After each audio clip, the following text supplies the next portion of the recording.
Muy buenas a todos y bienvenidos a este nuevo gran episodio que vi el título solamente y ya dije esto se va a poner Kenchi, se va a poner very hot, se va a repudrir todo para mí. Así que, como dije siempre y lo voy a seguir diciendo, yo no leo nada, nada, absolutamente nada. Vamos improvisando con la marcha, cosa de que juntos estemos leyendo por primera vez esto para que sea una impresión real. No me gusta el caretaje, no me gusta la falsedad, no me gusta la mentira. Pero leí el título y dije, acá se pudre todo y se llama el capítulo La bestia se libera. Así que digo, acá se pudre todo. Así que dije, estaba dudando en leerlo mañana, pero no, lo voy a leer ahora porque es lo que estábamos esperando, me parece.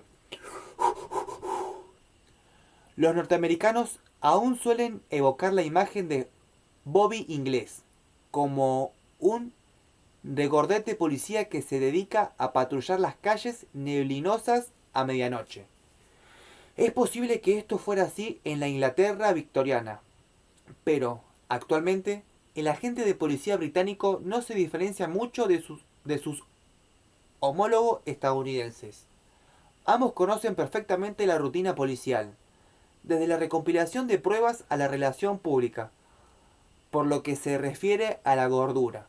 En Inglaterra la población es tan consciente de la importancia de la condición física como en el resto del mundo, y a los agentes de policía se les alienta, cuando no se les ordena, a mantenerse en forma, como debería ser siempre. Una por su salud y otra por su estilo de trabajo. La noche del lunes de 5 de diciembre de 1983, un joven policía se enfundió el uniforme por sexta vez en su corta carrera, antes de irse a trabajar aquella noche. Le dio un beso a su mujer, como hacía siempre.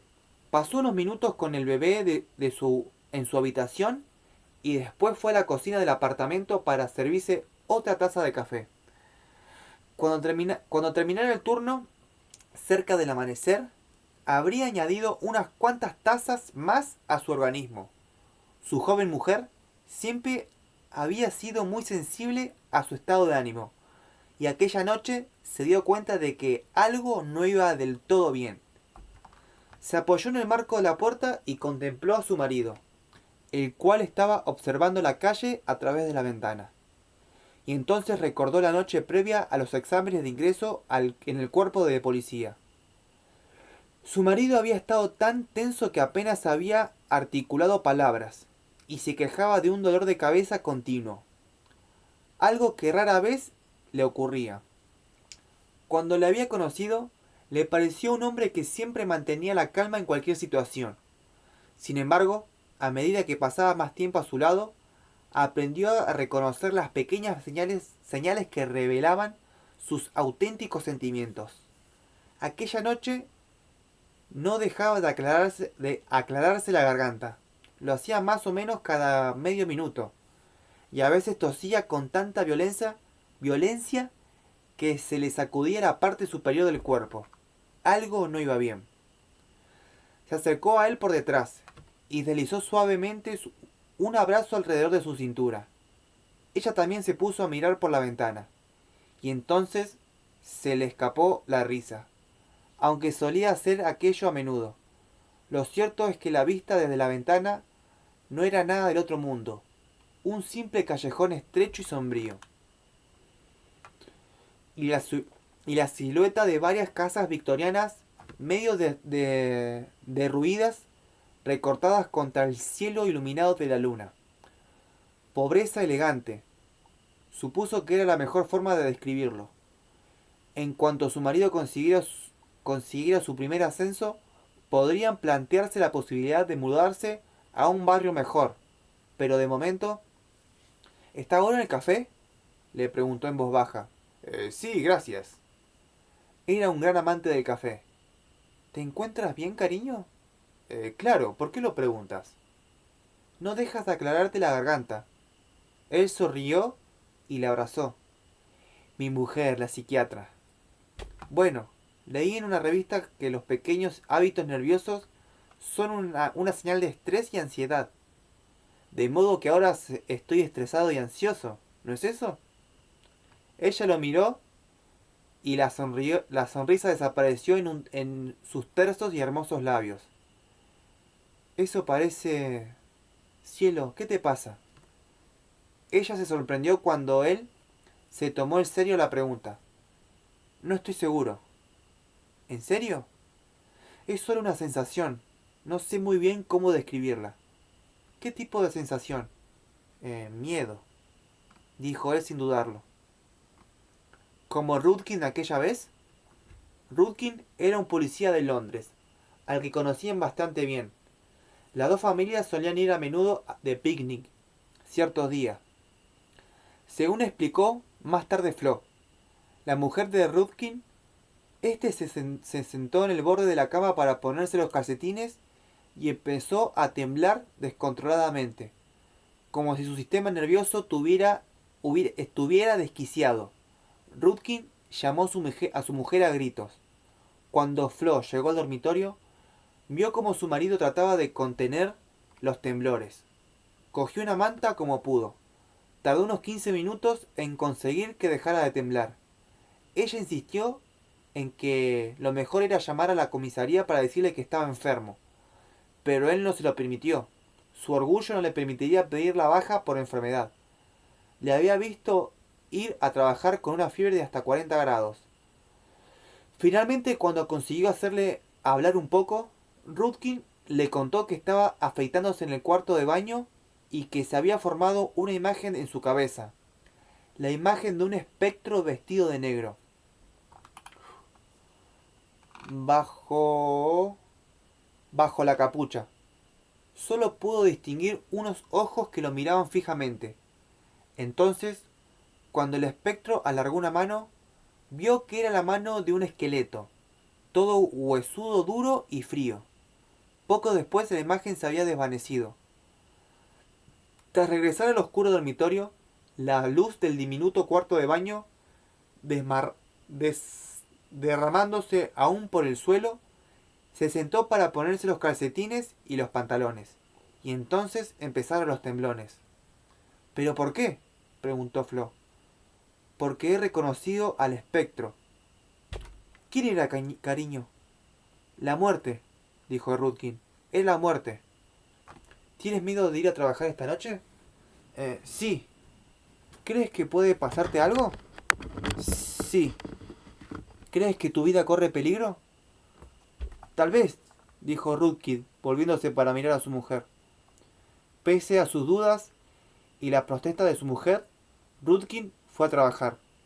Y 7 horas y media después, moría a mano de un rufián que había entrado en una tienda de comestibles situada en Londinés, calle Charing Cross, para atracarla, y que además lo hizo al estilo norteamericano, es decir, con un revólver. El atracador disparó 3 veces en el pecho. El agente estaba muerto antes de que llegara la ambulancia. En Inglaterra no mueren muchos policías. Es un año normal. Solo 7 personas mueren asesinadas por arma de fuego en Gran Bretaña. Y aún así, Rudkin murió exactamente de ese modo. A ver si se ve bien porque me acomodé yo.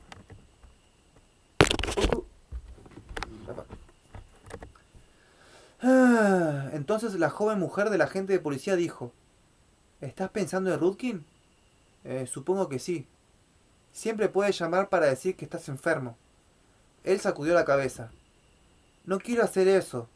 De todos modos, la atrajo hacia él y forzó una tímida carcajada para indicarle que no quería seguir hablando del tema. De todos modos, en la academia nos dijeron que muchos tendríamos premoniciones, parecida a esa, pero que descubriríamos que son infundadas. La de Rudkin no fue infundada. No, dijo, y volvió a sonreír. Pero estoy seguro de que la mía sí lo es. Volvió a abrazarla. Fue al fregadero, enjuagó la taza y la colocó boca abajo en el escurreplatos.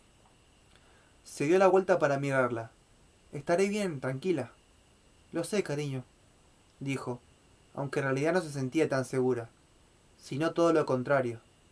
Después de que él cogiera el abrigo, la besara y bajara las empinadas escaleras que conducían a la calle, la mujer empezó a rezar el rosario, pensando especialmente en su marido. Aquella misma noche, aunque algo más tarde, Mill Ramsey regresaba a la empresa de taxis cuando sintió un intenso dolor en el pecho. Aunque normalmente tomaba un antiácido para combatir aquel tipo de malestar, Bill supo que en aquella ocasión no serviría de nada. Siempre le había preocupado sufrir un ataque del corazón, aunque el cáncer era ciertamente una terrible condena, y pese a no tener ninguna ganas de irse apagando lentamente como les había ocurrido a muchas personas que conocía, la idea de tener un ataque al corazón le resultaba aún más aterradora. En un instante estás vivo y lleno de energía, y al siguiente estás muerto. Bill detuvo el vehículo junto a la acera y se presionó el pecho con las manos mientras intentaba volver a respirar con normalidad. Pero el dolor se agravó y su respiración se hizo aún más irregular. Empezó a jadear ostensiblemente. Un sudor frío le cubrió gran parte del cuerpo. Aterrorizado ante la posibilidad de morir allí mismo, volvió a poner el coche en marcha y se dirigió hacia el cercano Hospital General de Southville. Se dirigió directamente a la entrada de urgencia y buscó aparcamiento cuando bajó del coche. Un intenso dolor en el pecho y el brazo derecho hizo que se desplomara de espalda contra la puerta del vehículo. Tuvo la inequívoca sensación de que se estaba muriendo, de que la totalidad de su organismo se apagaba. En ese momento, la puerta de urgencia le pareció que estaba demasiado lejos, como si estuviera observándola a través de un telescopio invertido. Dio un paso adelante y después otro, y empezó a caminar de nuevo. Aunque le hubiera gustado pedir ayuda, no quería malgastar las pocas fuerzas que le quedaban. Las necesitaría todas para llegar a la sala de urgencia. Cuando alcanzó finalmente la entrada, sintió la familiar sensación gélida subiéndoles por las piernas y extendiéndose por el torso. Recordó sus anteriores experiencias como lobo y le pidió a Dios que, por favor, no permitiera que volviera a pasar lo mismo. El vestíbulo de la sala de urgencias estaba vacío. Dos enfermeras enfundadas en uniformes blancos y almidonados estaban sentadas detrás de un largo mostrador, resultando consultando historias clínicas de los pacientes. Una música suave y agradable salía de los altavoces empotrados en el techo. El aire tenía un olor a medicamento que resultaba levemente tranquilizador. En cuando Bill abrió la puerta, las enfermeras levantaron la vista y le vieron. Una de ellas pareció alarmarse más que la otra. Salió corriendo desde detrás del mostrador y acudió en su ayuda. La otra se puso de pie poco después y también corrió en busca de una camilla. Las enfermeras le ayudaron a tenderse con cuidado en la camilla y después lo empujaron por un pasillo que daba a una serie de salas vacías en las que se atendían a los pacientes de urgencia. A aquella hora de la noche, en el hospital, se respiraban una atmósfera curiosamente relajada. Bill no toleraba la sangre ni el dolor ajeno. Solo había estado una vez en urgencia, cuando tuvo que acompañar a una niña que se había hecho una fractura tan grave que el hueso le sobresalía de la pierna. La visión le había dado asco y miedo a partes iguales, y se había sentido totalmente impotente. Aún quería ayudar a la niña, sabía que era incapaz de hacerlo. Gracias a Dios que existen enfermeras y médicos. ¿Cómo se siente? Habían pasado 10 minutos de la llegada al hospital. Supongo que mejor, contestó. Estaba tendido boca arriba en una habitación pequeña y muy blanca. Los zapatos de las enfermeras, chirriaban cuando éstas se desplazaban de un lugar a otro. Los altavoces llamaban constantemente a los médicos para que se presentaran en esta o aquella planta. Bill estaba congelado y pidiendo una manta. Una de las enfermeras fue a buscar una. Después de cubrirlo con ella, le colocó alrededor del brazo un tensiómetro y lo apretó. No se mueva mucho, Bill. De acuerdo. Una enfermera le tomó la presión y la otra anotó el resultado. A continuación, la primera enfermera le tomó el pulso. ¿Qué tal estoy?, preguntó Bill. Aunque estaba en un hospital y había muchas enfermeras cerca, eso no significaba que no pudiera morir de un ataque al corazón. Bien. Por la forma en que lo dijo Bill, supo que solo pretendía tranquilizarlo. No tenía la menor idea de lo que estaba en realidad. Se preguntó si continuarían haciéndole pruebas o si llamarían a un cardiólogo para que le hicieran un análisis de sangre para comprobar si había algún indicio de alteración enzimática. Si la había, era probable que hubiera tenido un ataque al corazón. Se imaginó en la unidad de atención cardíaca, conectado a máquinas para monitorearlo. Tal vez tendría que realizarse una angioplastia o un bypass. No quería pensar en eso. Ya tenía suficiente estrés. Y entonces notó cómo empezaba a formarse un familiar rugido en su estómago. Empezó casi como un flato que le rugió desde el estómago al pecho. Y después continuó hasta la garganta. A medida que la sensación avanzaba, se volvía más poderosa. Cuando le llegó a la boca, surgió en forma de un rugido. Tan potente que rebotó en las paredes y pareció resonar durante casi 2 minutos. Las dos enfermeras se apartaron de golpe de la camilla y se quedaron mirando a Bill con semblante aterrorizado. ¡Dios mío!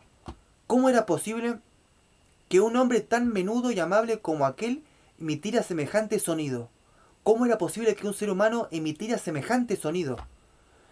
Bill supo que estaba transformándose. Su mente se llenó de imágenes de lobos avanzando sigilosamente, merodeando, lobos saltando sobre su presa, lobos con la baba colgándose de sus fauces ante la perspectiva de carne fresca. Sintió como un rugido se formaba en su vientre y le salía por la boca. Sintió como las manos le crispaban y formaban unas garras poderosas y empezó a incorporarse sobre la camilla. La primera enfermera, obviamente más valiente que la otra, le dijo: «Bill, tienes que quedarte ahí tendido y relajado». Bill volvió a gruñir. No sé qué le ocurre, Bill, pero alguien en su estado no debería estar haciendo eso. Bill se levantó de la camilla y apoyó un pie en el suelo, y la primera enfermera se acercó a él y le puso una mano en el hombro. Vuelva a tumbarse, Bill, y relájese. Bill arremetió contra ella con una poderosa mano, pero la enfermera logró saltar hacia atrás justo a tiempo. Aquella mujer era todo un ejemplo para su profesión. En lugar de rendirse, volvió a apoyar una mano en el hombro de Bill intentando recostarlo sobre la camilla. «Por favor, Bill», susurró varias veces. Bill le permitió que volviera a tenderlo en la camilla, al menos de momento. Porque cuando su cabeza tocó la almohada, soltó un terrible rugido y volvió a incorporarse como un resorte. Esta vez, antes de darse cuenta de lo que estaba haciendo, agarró a la enfermera por el brazo y le clavó los dientes justo por debajo del codo. La mujer empezó a gritar. La otra enfermera, quien por fin se había armado de coraje, se acercó a Bill y lo abofeteó para que soltara a su compañera. Sin embargo, Bill no lo hizo. Seguía aferrándose con los dientes en el brazo, el cual no dejaba de sangrar. Notó el sabor metálico de la sangre humana en la boca. Se aferró a él como si no fuera a soltarlo nunca. La otra enfermera salió corriendo por el pasillo, pidiendo ayuda a gritos.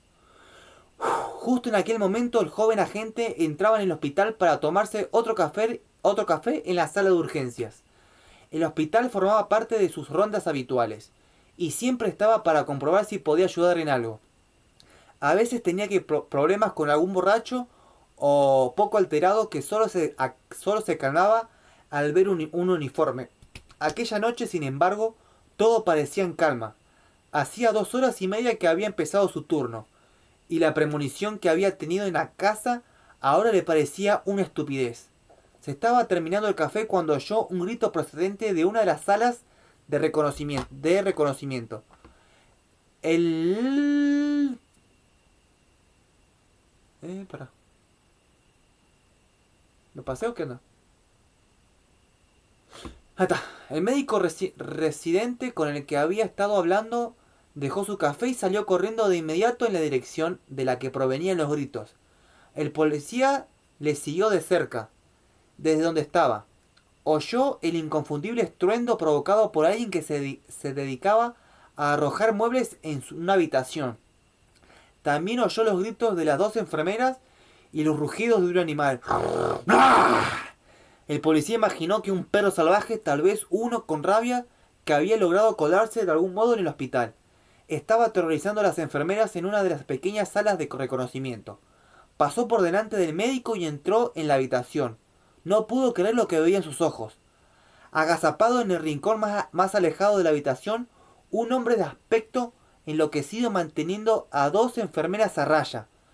Los rugidos lo hacía él, no un animal. El policía avanzó por la habitación saltando por encima de una silla que alguien había estrellado contra la pared. Cuando más se acercaba al hombre, más fuerte era su rugido. Aunque trató de actuar con frialdad, el aspecto del hombre y los sonidos que producían le estaban poniendo muy nervioso, por el modo en que el hombre estaba agazapado en el suelo, el rostro empapado en sudor y con una expresión más propia de un animal. El agente concluyó que se trataba de un lobo. Había visto muchas películas en las que aparecían ataques de lobos y sabía que eran uno de los animales más aterradores del planeta. El joven policía... Bicho de porquería. El joven policía recordó todo esto mientras trataba de aproximarse al hombre perturbado, que estaba agazapado en una esquina de la habitación. Me gustaría hablar con usted, caballero. El hombre recorrió la habitación con mirada frenética y el odio iluminado en sus ojos al ver a la enfermera. Era evidente que pensaba que le habían traicionado. El policía notó que el médico residente se acercaba por detrás con un tipo valiente. Juntos intentarían capturar al hombre salvaje. La camilla tenía correas de sujeción. Si conseguía subirlo a ella de algún modo. Y el hombre levantó otra silla y la lanzó a la otra parte de la habitación. Las enfermeras volvieron a gritar. El policía y el médico residente continuaron avanzando lentamente. No queremos hacerle daño, dijo el policía. Solo queremos ayudarle. Eso es todo. Pese a llevar muy poco tiempo en el cuerpo, había usado aquella estrategia en varias ocasiones. A veces la gente pierde el control y es incapaz de pensar con claridad. Cuando consiguieran tranquilizarlo, probablemente descubrirían el motivo del ataque de nervios. Era una discusión con su mujer o su jefe. A una nimiedad que había terminado por salirse de madre. Por favor, caballero, insistió el policía. El hombre aprovechó aquel instante para abalanzarse sobre él. Lo agarró con el brazo e intentó morderle. El policía no tuvo ninguna duda en acerca de sus intenciones. El ronco gruñido se hizo aún más escalofriante. El médico aprovechó la oportunidad para situarse detrás del hombre. Le inmovilizó el brazo en la espalda y lo empujó hacia el policía. Este lo agarró por el hombro y lo empujó hacia la camilla.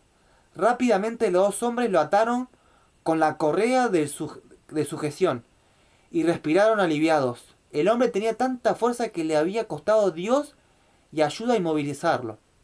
E incluso entonces atacó con las correas. Daba la sensación de que seguía siendo incapaz de romperlas. Sacudía tan violentamente sobre la camilla que literalmente la levantó del suelo. Como precaución adicional, el policía lo esposó mientras lo hacía. El hombre no dejó de gruñir ni de intentar morderle las manos. La gente no pudo evitar pensar que estaba ante un perro muy enfadado y violento. Finalmente llamaron al médico de guardia. Este le echó un vistazo al hombre que no dejaba de sacudirse violentamente en la camilla y ordenó que le inyectaran una dosis de toracina. 20 minutos después, mientras se tomaba un café con el médico residente, el joven policía empezó a temblar. El presentimiento que había tenido hacía unas horas había demostrado ser certero. Aquella noche había sido testigo de algo profundamente inquietante. No podía quitarse el rostro del hombre de la cabeza. Sus rasgos angulosos, salvajes, los ojos enloquecidos y llameantes, propios de un lobo. ¿Qué demonios le pasaba a ese hombre?, le preguntó el policía al médico residente. Pero lo único que pudo hacer fue encogerse de hombros. Ojalá lo supiera, sería un genio de la medicina. ¿Alguna vez ha visto algo así? En absoluto. Entonces sonrió. Y no puedo decir que quiera volver a verlo nunca más. Aunque el policía intentó encontrar el lado jocoso del comentario, no lo consiguió. ¿Qué le pasará? ¿Al hombre lobo?, dijo el interno. Sí, ¿usted cree que lo enviarán al loquero? El policía suspiró. Supongo que tiene razón.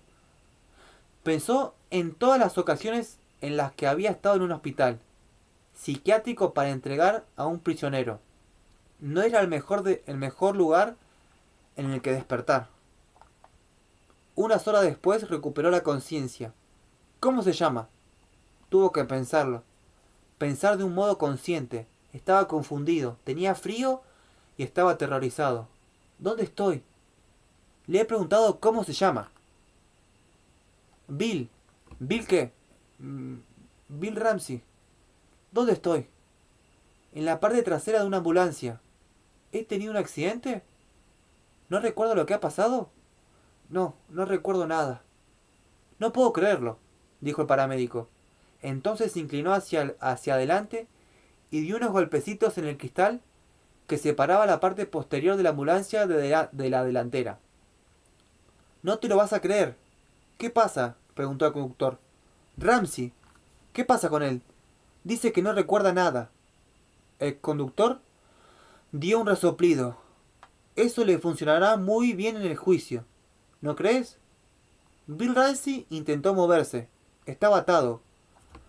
El interior de la ambulancia se iluminaba de vez en cuando con los faros de los coches que circulaban en direcciones contrarias.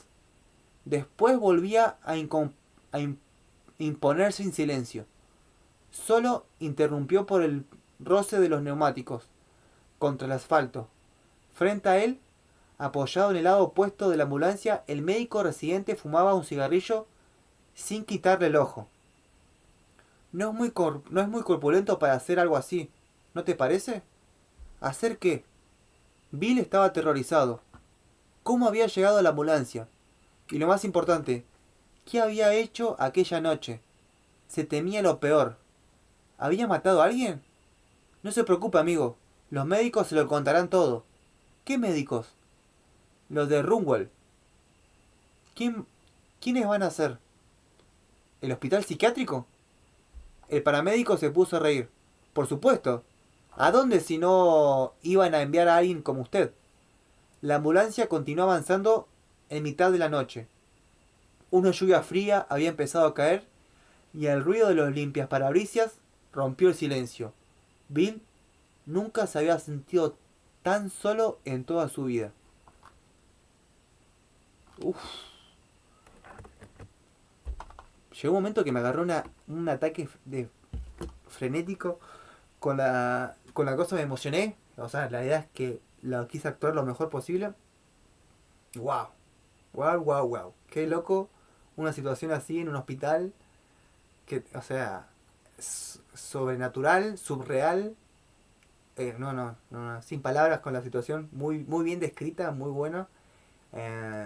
Pobre las enfermeras. Me imagino la situación de encontrarte arrinconada en tu trabajo, en un hospital, con un loco desenfrenado que vos decís es una bestia, gruñendo todo. Siempre lo digo.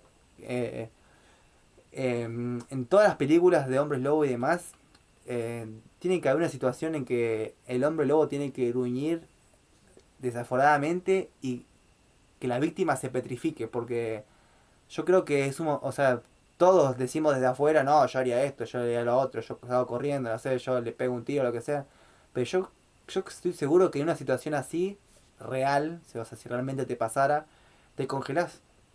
O sea, no, o sea, hablando de esa situación así de mano a mano, ¿no? Vos contra el loco o el hombre lobo, imagínenselo como quieran. Pero no habría forma de reaccionar porque es algo irreal, o sea que no es posible en nuestra realidad como la conocemos, de que algo así suceda. Y eso de ya de encontrarte con algo irreal y imposible de que pase, que solamente pasa en las películas, ya hasta que vos regulás de que esto está pasando realmente, yo calculo que ya sos víctima. Y eso es lo que tienen para mí de sorprendente los hombres lobos, ¿no? O sea, en la ficción como en este caso real, porque bueno, esto es un caso psiquiátrico, pareciera, pero es como que tiene una potencia o sea, que como sería impactante encontrarte con algo así tan irreal y sería muy difícil de llevar. Es como que, como digo, serían un par de segundos de dudarlo y serías comido. Serías comido o herido de letalidad. Así que, dicho lo dicho, espero que hayan disfrutado este capítulo. Creo que fue uno de los capítulos que mejor he leído de este caso. Así que, bueno, contento con todo lo que estamos haciendo. Y bueno, recuerden darle like, suscribirse por favor y comentar qué les parece las actuaciones hasta ahora de mi hombre lobo, de mi Bill Ramsey.